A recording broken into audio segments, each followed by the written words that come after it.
பெரியார் என்ற பிம்பத்தை நீங்கள் தொடர்ந்து ஆட்சி அதிகாரத்தில் நீங்கள் உருவப்படுத்திருக்கிறீர்கள். உங்களை அளவுக்கு பெரியாரை கேவலப்படுத்துவது யாரும் இல்லை. போய் கருணாநிதி சமாதியில போய் உட்கார்ந்து ஜெகத் ரட்சகம் பஜன் அடிக்கிறார, இது பெரியாரை நீங்க அவமதித்தீர்களா இல்ல ஆராதிக்கிறீர்களா? விஜய் அவர் போய் பெரியார் சிலைக்கு மாலை வைக்கிறார். அது எங்களுக்கான எதிர்ப்பா நடக்கிறாருன்னு நான் நினைக்கல. அது அதிமுகவும் திமுகவும் எதிராக இருக்காருன்னு தான் நான் பாக்குறேன்.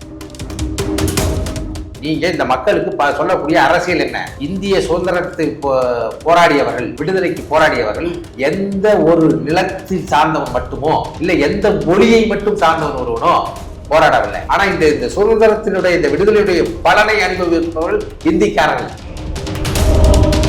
அதாவது எங்களை எல்லாத்தையும் எதிர்த்துட்டு இருக்கிறது நாம் சொல்லிட்டு எங்களுடைய கொள்கையை சொல்லி நாங்க வளர்றதா பார்க்க முடிய மாப்போசி மட்டும் இல்ல, இந்த மொழி பிரச்சனை குறித்து, இனப்பிரச்சனை குறித்து, யார் யார் விடுதலை புலிகளுடைய நிலைப்பாடை குறித்து யார் யாரெல்லாம் எதிர்த்தார்களோ பேசினார்களோ அதற்கு சரியான பதிலை சொல்வதுதான் எங்கள் நோக்கம். மாறிக்கிட்டே இருக்காங்க. தவிர தலைவராக வேற எந்த சமூகத்தினராவது சொல்லிருங்க. நான் சொல்றேங்க, இங்க வாங்க, தீக்காவுக்கு வாங்க. சந்திரசேகர சுவாமிகள், ஜெயேந்திர சாமிகள், விஜயேந்திர சாமிகள் எல்லாம் காஞ்சி சங்கராச்சாரிய மரத்தை கூட மாறிட்டான். இன்னும் இந்த தீக்காவினுடைய இதுக்கு நீங்க மாறாத இருக்கீங்க. அந்த பெரியார் படம் சொல்லலாமா வேண்டாமா? நான் கேட்கல. முடியாட்சி ஒளிந்து குடியரசாட்சி மக்களாட்சி மலர்ந்தது. ஒரு அரசு சட்டம் போட்டு அது பண்பாட்டு புரட்சி அது இதுன்னு போறதை விட உன் கட்சியில் இருக்க உறுப்பினர்களை நீ கடைபிடிக்க வைத்தால் இது ஓரளவு மாற்றம் வந்திருக்கிறோமே. 2000 ஆண்டுகளா இருந்தா என்ன, மணலில் ரொம்ப அத்தனை ஆண்டு கால பழக்கவழக்கங்கள் இருக்கும். ஆனா நீ கடைபிடிக்க வச்சிருக்க பெரியாருடைய கொள்கைகளை இந்த திமுகவும் திகாவும் இப்பதான் தன்னை கொள்கை கடைபிடித்திருந்தால் நாம் தமிழர் என்று ஒன்று அவசியப்படாத.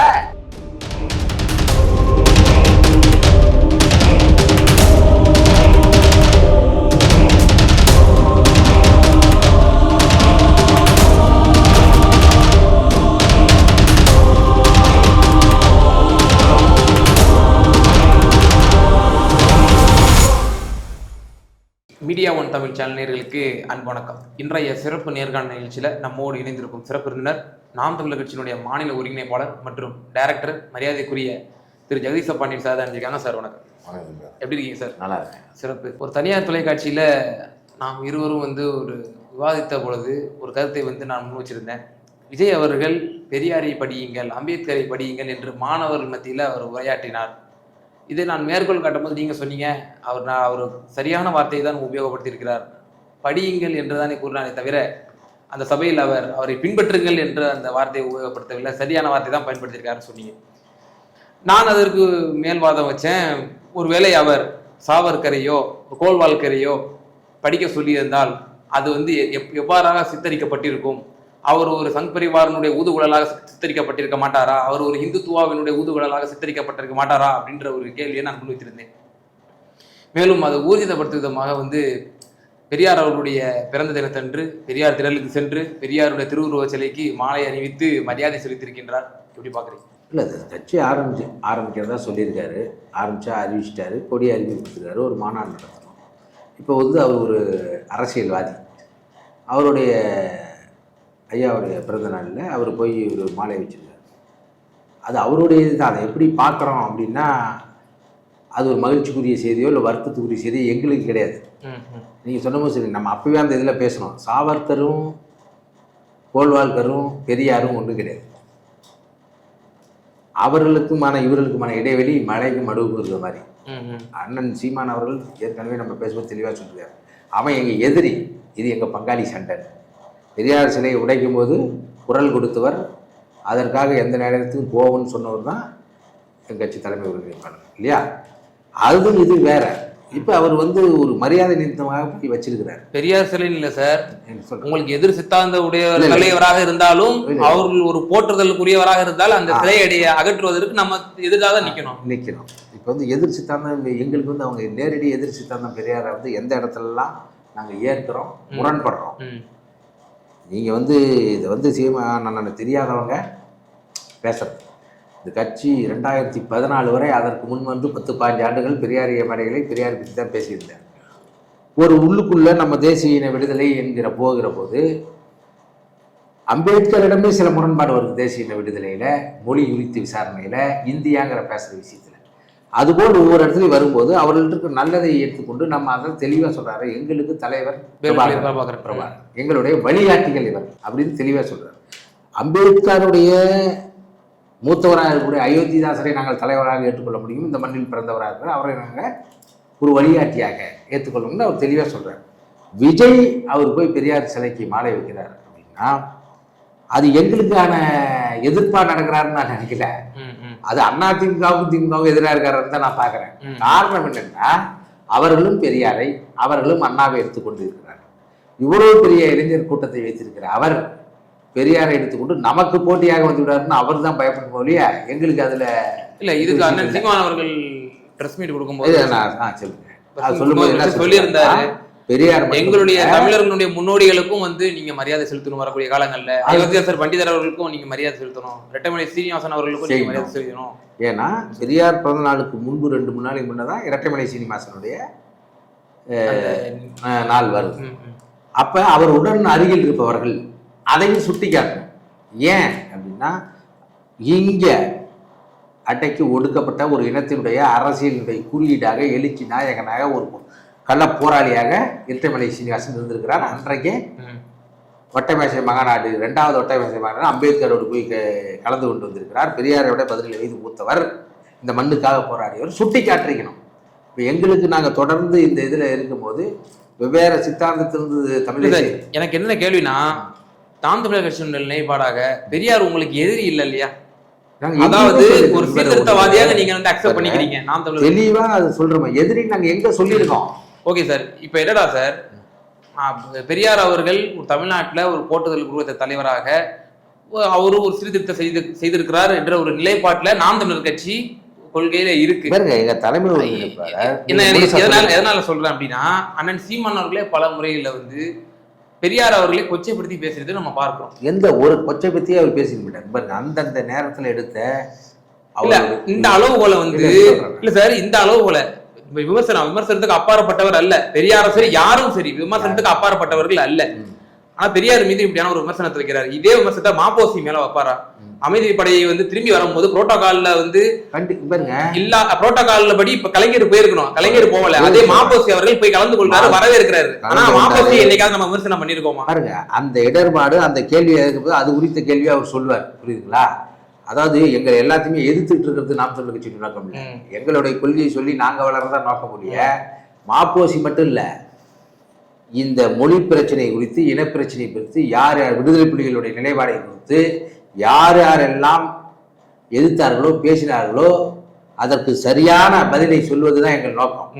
நாங்க எந்த இடத்துலையும் பெரியார் எதுன்னு அவரு சொன்னதே கிடையாது.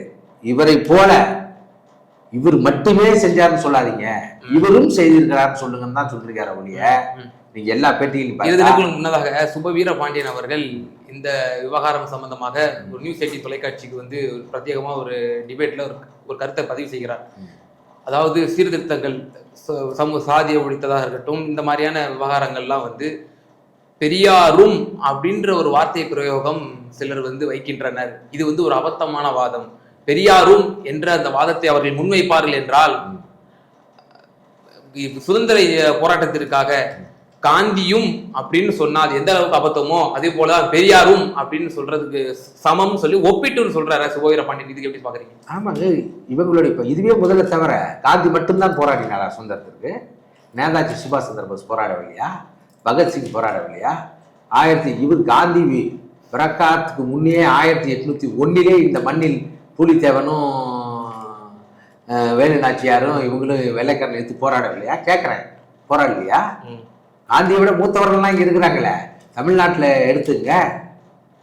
ஐயா ஜீவானந்தம் போராடவில்லையா? ஜாதி ஒழிப்புக்கு போராடவில்லையா? பொது உழைப்புக்கு போராட, சிங்காரவளர் போராடவில்லையா? சொல்லுங்க. அவருடைய பார்வை தவறு. வாழும் ஆதாரமா இருக்கக்கூடிய நல்ல கண் ஐயா வரைக்கும் சொல்றேன் ஈடுபட்டிருக்காரு. காந்தியும் தான் சொல்ல முடியுங்க, அதோடைய சித்தம். காங்கிரஸ் வந்து காந்தி மட்டுமே சொல்லலாம். ஆனா நீங்க இந்த மக்களுக்கு சொல்லக்கூடிய அரசியல் என்ன? இந்திய சுதந்திரத்தை போராடியவர்கள், விடுதலைக்கு போராடியவர்கள் எந்த ஒரு நிலத்தில் சார்ந்தவன் மட்டுமோ இல்ல எந்த மொழியை மட்டும் சார்ந்தவன் ஒருவனோ போராடவில்லை. ஆனா இந்த சுதந்திரத்தினுடைய இந்த விடுதலையுடைய பலனை அனுபவிப்பவர்கள் இந்திக்காரர்கள்.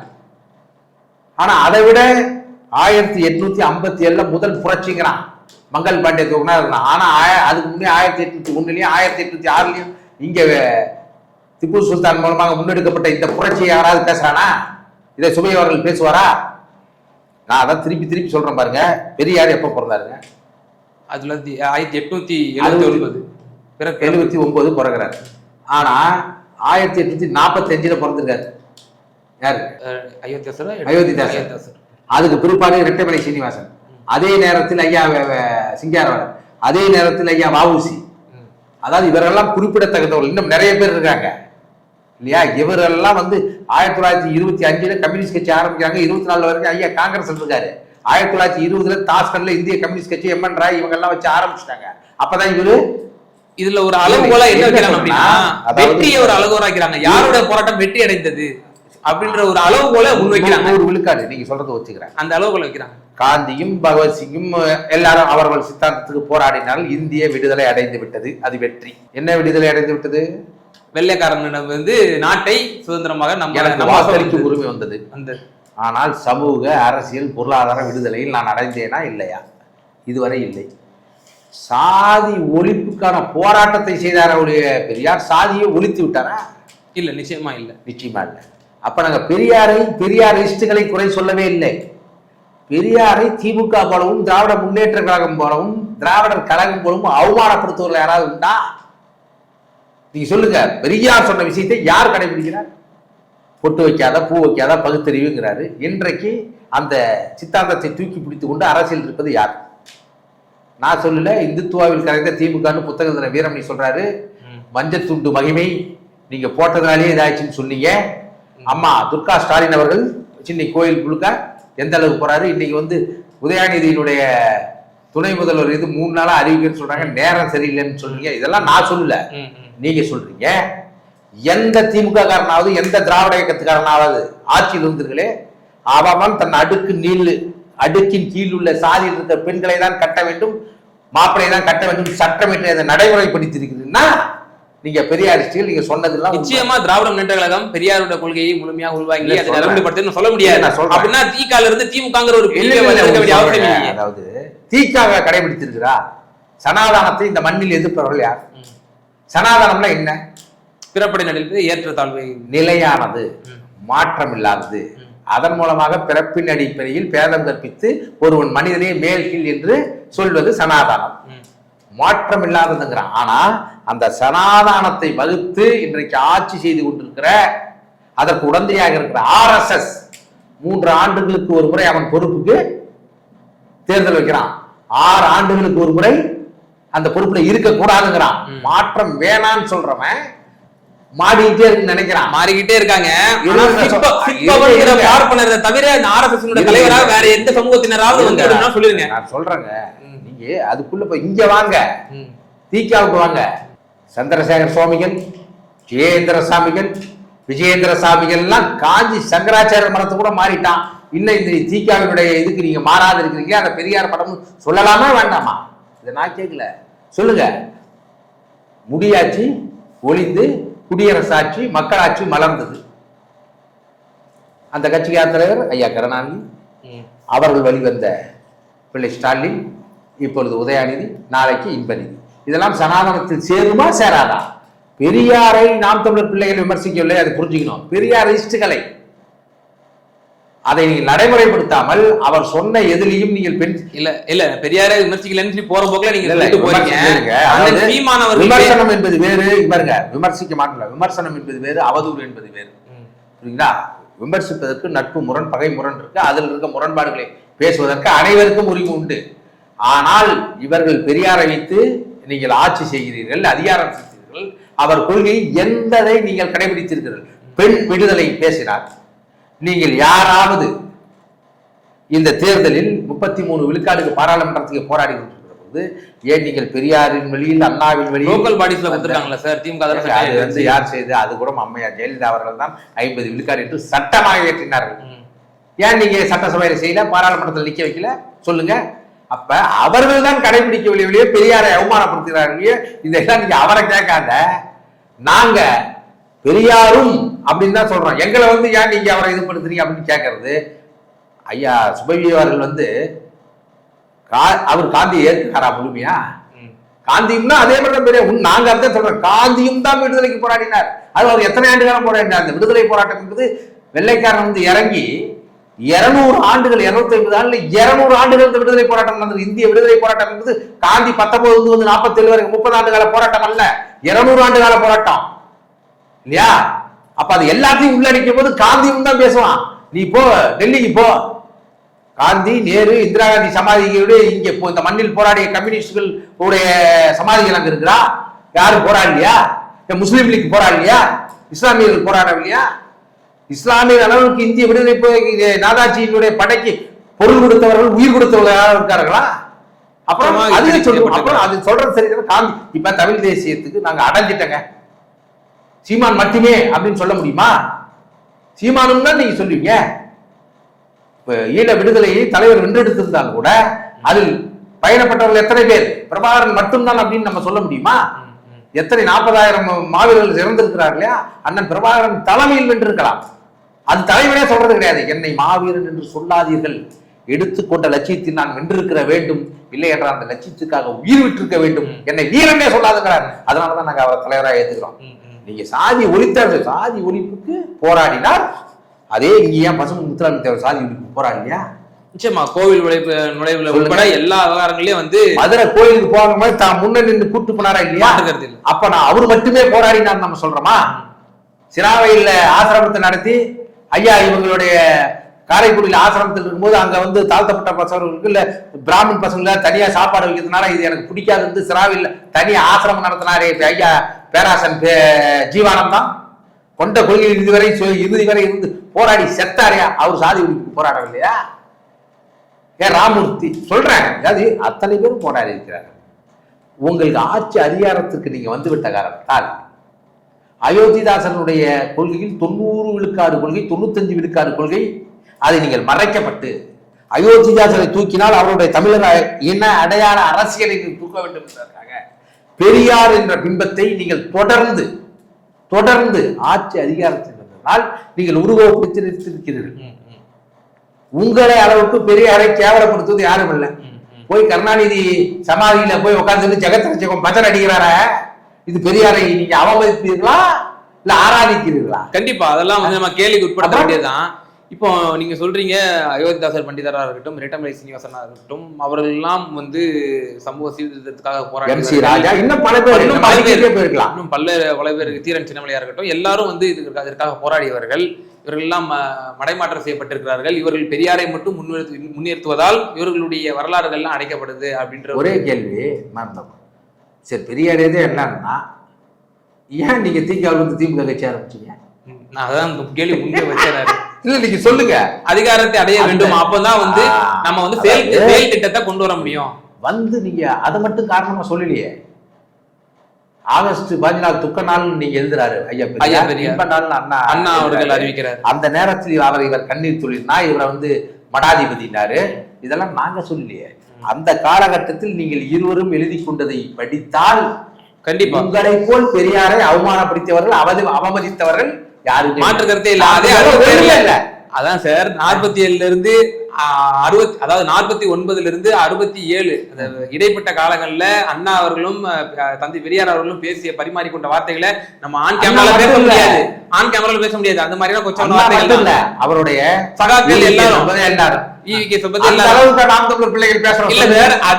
அதே 67 அரியணையில் ஏறிய பிறகு தன்னுடைய திராவிட முன்னேற்ற கழகத்தோட ஆட்சியை வந்து பெரியாருக்கு தானே சமர்ப்பணம் செஞ்சாரு. அவங்க அதுல இருந்து வந்தவங்க, அதனால சமர்ப்பிப்பாங்க. எங்களுக்கு அதுக்கான அவசியம் இல்லை. நாங்கள் அதுல இருந்து மாற்று சித்தாந்தம், தமிழ் தேசிய அரசியல், தமிழ் தேசிய அடையாளத்தை வச்சு நடக்கிறோம். நீங்க திராவிடம் சொல்லி வரீங்க.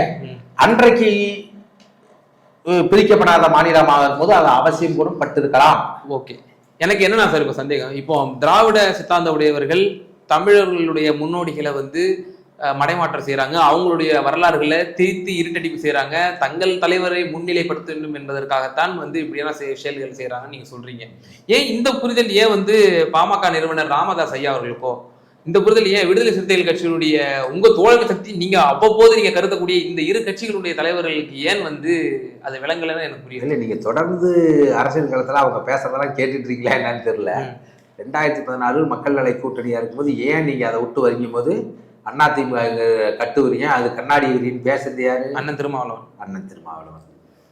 ஜெயலலிதா கூட நீங்கள் ஜெயலலிதாவினுடைய கட்சியில் இருக்க தொண்டர்கள் நம்புகிறேன், ஜெயலலிதாவை நம்ப முடியாது. அதே மாதிரி திமுகவில் கருணாநிதி அன்பழகன் நம்பலாம், கட்சி தொண்டர்களை சொல்ல முடியாதுன்னு சொன்னவர் ஐயா மருத்துவர் ராமதாஸ் அவர். ஏன் இதெல்லாம் அவர்கள் விமர்சித்ததெல்லாம் எடுத்து பார்த்து அவர்கள் தமிழ் தேசியத்துடைய முன்னோடியாக அன்றைக்கு இருந்தது பாமகவும் விடுதலை சிறுத்தைகளும் தான். இன்னும் அவர்களுக்கு இருக்கிறது. அவர்களுடைய பயத்தின் காரணமாக தமிழ் தேசிய பாதுகாப்பு இயக்கம் நடத்தது யாரு? ஐயா ராமதாஸ், அண்ணன் திருமாவளவன். அதில் நான் சின்ன பிள்ளையா இருக்கும்போது நான் கலந்துருக்கேன். சின்ன பிள்ளை எனக்கு 25-30 வயசு இருக்கும்போது நான் கலந்துருக்கிறேன். ஐயா சேதுராமனுடைய மீனாட்சி உணவகத்தில் தான் அதுக்கான இது பண்ணணும். நான் ஐயா சேரன் அவர்கள் உதவியாளர் இருக்கும்போது அண்ணன் ஆர்கே செல்லுமணி அவர்கள், திரைத்துறையில் இருக்க ஐயா வி சேகர் அவர்கள், அப்பொழுது சீமான் அவர்கள் எல்லாம் போய் நாங்கள் எல்லாத்துலையும் கலந்துக்குவோம். அப்போ இந்த அதிமுக தானே இருந்தது. ஏன் ஐயா அப்படி பண்றாரு உங்களுக்கு தெரியுமா? ஒவ்வொரு பேருந்து நிலையத்திலும் தமிழ் சொற்களுக்கு போட்டது டாக்டர் ஐயா அவர்கள். டாக்டர் ஐயா தமிழோசை என்ற பத்திரிகை நடத்திருக்கிறாரு. இன்ன வரைக்கும் மக்கள் தொலைக்காட்சியில கூட, மக்கள் தொலைக்காட்சியில சினிமாக்கள் கிடையாது. அவங்க தமிழ் பண்பாடு, அவங்க ஒரு டாக்டிக்ஸ், ஒரு யுக்தி. அந்த அதிகாரத்தை அடைந்த பிறகு நீங்க அண்ணா அவர்கள் ஆட்சிக்கு வருகிற போது முதல் பார்ப்பனர் இல்லாத மந்திரி சபை அப்பதான் அமைஞ்சது. ஆனா அண்ணா எந்த இடத்துலயும் அதை பேசிக்கிட்டு இருக்கல, கிட்ட அஜெண்டா பண்ணார். அதுபோல அவர்கள் நினைத்து கொண்டிருக்கிற ஒரு அரசியல் கொள்கையை ஒருவேளை அந்த அதிகாரத்தை வெல்வதற்கான யுத்தியாக, ஸ்ட்ராட்டஜியாக அவர்கள் பயன்படுத்துவதற்கு மாறி மாறி கூட்டணி வைக்கிறார். ஒருவேளை அவர்களும் அதிகாரத்திற்கு வந்தால் தமிழ் தேசிய அரசியலை நோக்கித்தான் நகர்வார்கள் என்று நம்ம அண்ணன் திருமால்கிட்ட கேட்போம், உங்களுடைய கருத்தியல் தலைவர் யாரு, உங்களுடைய தமிழின தலைவர் யாருன்னா அவர் கூச்சம் இல்லாம சொல்லுவாரு, நான் தந்தை பெரியாரை தான் தமிழின தலைவராக ஏற்றுக்கொள்கிறேன்னு சொல்லுவார் இல்லையா? அப்ப உங்களுக்கு மாறுபட்ட சிந்தனை தானே தமிழ் தேசிய சிந்தனைக்கு. அதாவது அவர் அயோத்திதாசரையும் தானே உள்ள இருக்கிறாரு, மாற்று கருத்தே இல்ல. முழுக்க அவருடைய கட்சியிலிருந்து இன்றைக்கு இரட்டமலை சீனிவாசனையும் முன்னிலைப்படுத்துறாங்க. எதுக்கு வைக்கிறாங்க? எதுக்கு வைக்கிறாங்க? அவர்களும் சீர்திருத்தம் செய்திருக்கிறார்கள் கடந்த காலங்களிலே. நீங்க இப்ப என்ன சொன்னீங்க? அவங்களும், அவரேன்னு சொல்லல, அதுதான் நாங்களும் சொல்றோம். அவரும் செய்திருக்கிறார். நல்லதை வரவேற்போம், கெட்டதை எதிர்ப்போம் அப்படிங்கிறத நம்ம உறுதியா இருக்கோம். நீங்க தேசிய தலைவர் எங்கள் அண்ணன் தேசிய தலைவர் பிரபாகரன் கூட விமர்சனத்துக்கு உட்பட்டவர் தான். அவதூறு பேசினால்தான் நம்ம பேசுவோம் இல்லையா? அது கூட பல பேர் விமர்சனம் வைக்கிறாங்க. இந்த இடத்துல அவர் இது பண்ணா, அது பண்ணலாம், இது பண்ணலாம் அப்படின்னா, அதெல்லாம் நாங்க அதையெல்லாம் மீறி நீங்க ஒரு கட்சியில் இருக்கீங்க, ஒரு கொள்கை இருக்குன்னா 100 விழுக்காடு உங்களுக்கு புரிஞ்சிருக்கணும், இல்லை தெரிஞ்சிருக்கணும், அதை ஃபாலோ பண்ணுவீங்கன்னு அர்த்தம் கிடையாது. கம்யூனிஸ்டுக்காக போராடுறாங்க. மார்க்ஸ் கம்யூனிஸ்ட் கட்சி ஆட்சி, ஏங்கல்ஸும் மார்க்ஸும் வெளியிட்டார்கள். அதற்காக ஏங்கல்ஸ் பெரிய பணக்காரன், அவர்கள் சொத்து எல்லாம் பொது உரிமையாக்க என்று மக்களுக்கு எழுதி வைத்துக்கிட்டார்களா? இல்லை இந்திய கம்யூனிஸ்ட் கட்சியிலிருந்து அத்தனை கம்யூனிஸ்ட் கட்சி தலைவர்கள் அவர்கள் சொத்தை எல்லாம் எழுதி விட்டார்களா? எங்கள் இறுதி இலக்கு பொது உடைமை சமூகம். ஆதிகால பொது உடைமை சமூகம் போல் நம் மக்களை விழிப்புணர்வு அடைய வைத்து நிலமும் அனைத்து பொருளும் எல்லாம் சமூகத்தில் பொதுவாக இருக்க வேண்டும் என்று விழிப்புணர்வு அடைய வைத்து அந்த போராட்டம் நடத்தி வெல்ல வேண்டும் ஒழிய யார் சொத்தை எல்லாத்தையும் எழுதி வச்சுட்டு போறதுங்கிறது இல்லை அர்த்தம்.